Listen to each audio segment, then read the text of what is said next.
Right, so the Basketball Diaries. Leonardo DiCaprio movie, obviously, and I'm a big fan of Leonardo DiCaprio for a long time. And Mark Wahlberg, young Mark Wahlberg, for the first time, seeing him as this young, sort of full of youth, you know, personality, which I've never seen before. And wow, what a movie!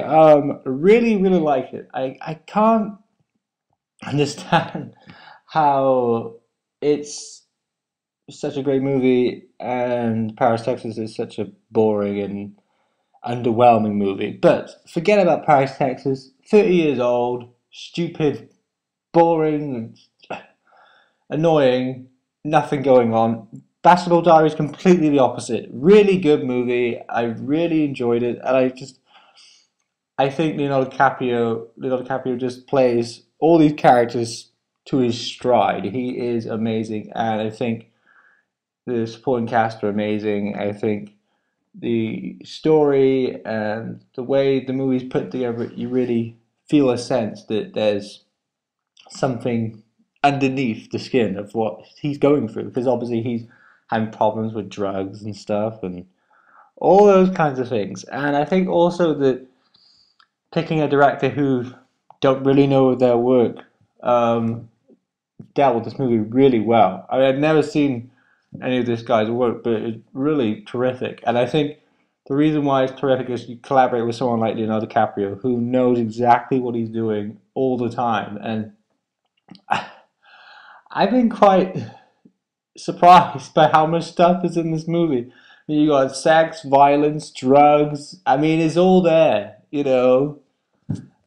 And obviously, there's a Soprano link, which is quite cool because you have Michael Improvoli. Is that how you say it? Improvoli. I don't know how you say it. Um, and plays Christopher in The Sopranos, and obviously you got Dr. Malfi, Eddie Falco, and you got Pussy, plays Big Pussy, Vincent Pastore, but he's only here for about 2 minutes. And because I actually bought this movie on the, excitement he was in it. So I can't really say like, the things. You think I'm talking about something else. But Vincent Pastore is a fantastic actor. I've always liked him. But in Sopranos, he is amazing. And that's the only little thing. I would have liked a little bit more Vincent Pastore, but it's only a little tinsy gripe there. So it's a pretty faultless movie. I mean, there is nothing really to complain about. I mean, apart from that little thing. Just it's fine though. It's fine. Um, the acting, as I would say, really good. You really get a sense that he doesn't like being around them to a certain point. He finds them quite annoying, his friends, and then he tries to branch out and do this basketball thing with them, and it doesn't really work out. And then he starts doing the drugs because of that whole thing, all sort of crumbling, all and it feels a sense of sort of he doesn't want it to end like this. He doesn't want it to go this way, and then it's obviously a scene later on in the film. Sorry to spoil, but you don't want to know, then turn off this review. Somebody did make it somebody who decided to stay, and they say, "No, don't pry on it, man. Don't pry on your dream. Don't do all that and all that kind of thing." And obviously, he is doing exactly that. So you have that, and I also think that it's something profound that we have a movie that's honest and truthful about the effects of it all. Because I think some people don't realize what it can do. They think, oh, they'll be fine.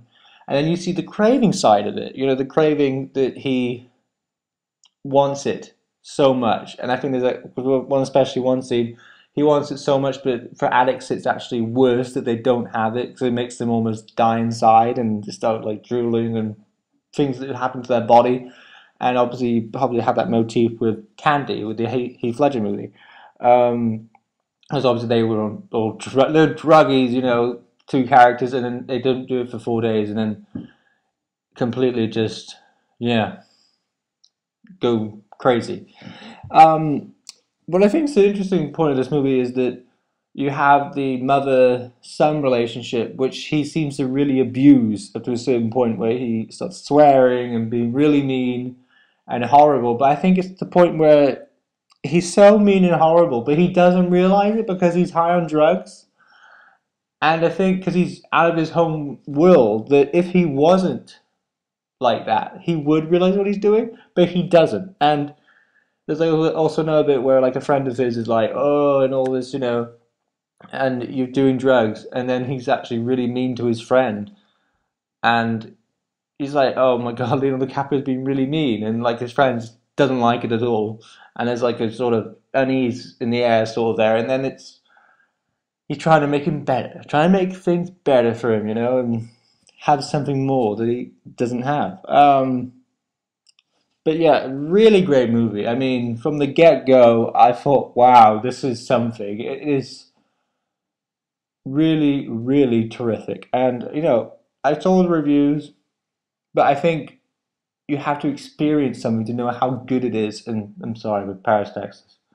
I know keep demons in your closet, but oh, so boring. And so much stuff happens in this movie. That's what I like about. That's what a great movie should be. It should be that things happen and you're going with the time and you're enjoying it, and it's time well earned, and not with the other movie. Um, and I just think Leonardo DiCaprio just he always impresses me, no matter what he does.